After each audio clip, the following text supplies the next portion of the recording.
कहानी सच्ची घटनाओं से प्रेरित है, पर जितनी सच्ची है उससे कहीं ज्यादा डरावनी है। पेरिस, शहर रोशनी का, लेकिन जहां रोशनी होती है वहीं छांव भी होती है, और उसी छांव में छुपे हैं बिब्लियोथेक नेशनल डी फ्रांस के वो रहस्य जो आज तक किसी किताब में दर्ज नहीं हुए। ये लाइब्रेरी कभी एक शाही पुस्तकालय हुआ करती थी, राजाओं का ज्ञान, रानियों की कहानियां। लेकिन समय बदला और किताबों के साथ कुछ और भी बस गया वहां, कुछ जो अब भी वहां है, अनदेखा, अनसुना, लेकिन महसूस किया जा सकता है। साल 1954 नाम था। मैडम लुइस, एक शांत, समझदार लाइब्रेरियन जो हमेशा समय से पहले आती थी। एक सुबह वो कभी वापस नहीं गई। उसकी टेबल पर पड़ी थी एक खुली किताब।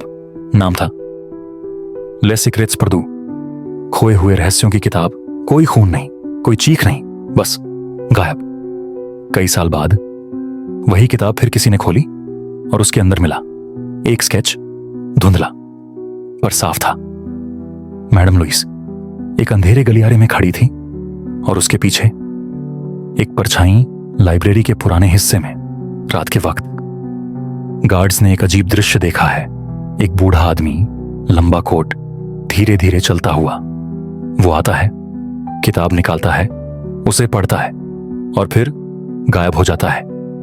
सीसीटीवी फुटेज चेक की गई। किताब खुद ब खुद उड़ रही थी, पर आदमी कोई नहीं। कहा जाता है वो आत्मा है मॉन्सियोर ब्लैंक की, जो 800 सालों में यहीं किताबों के बीच मरा था, और उसकी आखिरी इच्छा थी मरकर भी पढ़ूंगा। D17 सेक्शन, जिसे आज सब कहते हैं क्राइंग रूम। वहां बिना किसी के होने के भी बच्चों के रोने की आवाज आती है। किताबें गिरती हैं, हवा नहीं चलती, फिर भी पन्ने पलटते हैं। दीवारों पर खरोंचे हैं और कभी कभी किसी के चलने की आहट बिल्कुल पास से। कहा जाता है यहां एक समय अनाथ बच्चों की शरण स्थली थी, जिन्हें भूख से तड़पाकर मारा गया था, दफना दिया गया था, और अब उनकी आत्माएं कभी रोती हैं, कभी गुस्से में कुछ गिरा देती हैं, कुछ कहते हैं। यह सब लाइब्रेरी के अतीत की वजह से होता है। फ्रेंच क्रांति के दौरान कई दुर्लभ किताबें जब्त हुईं, जिनमें से कुछ में काले जादू की विधियां लिखी थीं। द्वितीय विश्व युद्ध में नाजियों ने यहां गुप्त दस्तावेज छिपाए। कुछ दस्तावेज अब भी नहीं मिले, और ऐसा लगता है वो दस्तावेज नहीं, जैसे किसी की आत्मा बंद कर दी गई हो। पिछले कुछ सालों में भी घटनाएं रुकने का नाम नहीं ले रही। लाइट्स अपने आप ऑन ऑफ होती हैं, किताबें गिरती हैं, टेबल खड़खड़ाने लगती है। कभी कभी कोई हल्की सांसें किसी के बहुत करीब से आती हैं, और पलटते ही कोई नहीं होता। एक स्टाफ मेंबर ने कहा, ऐसा लगता है जैसे कोई मेरे पीछे खड़ा है, मेरे कंधे के पास सांस ले रहा हो। लेकिन जब मैं पलटती हूं, वहां कोई नहीं होता। कुछ लोग मानते हैं ये सब बस कल्पना है, पर जो वहां रहे हैं, जो अकेले रात में उस गलियारे से गुजरे हैं, वो कहते हैं ये जगह जिंदा है।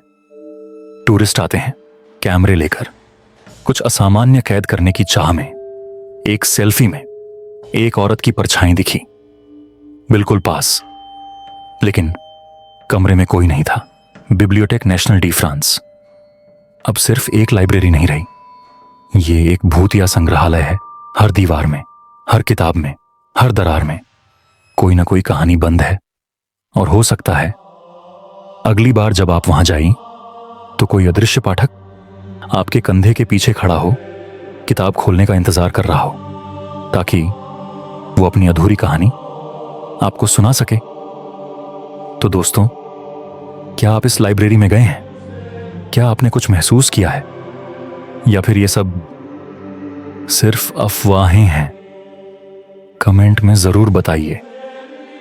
और अगर ऐसी और कहानियां चाहिए तो सब्सक्राइब जरूर कीजिए, क्योंकि अगली कहानी शायद आपके शहर की हो।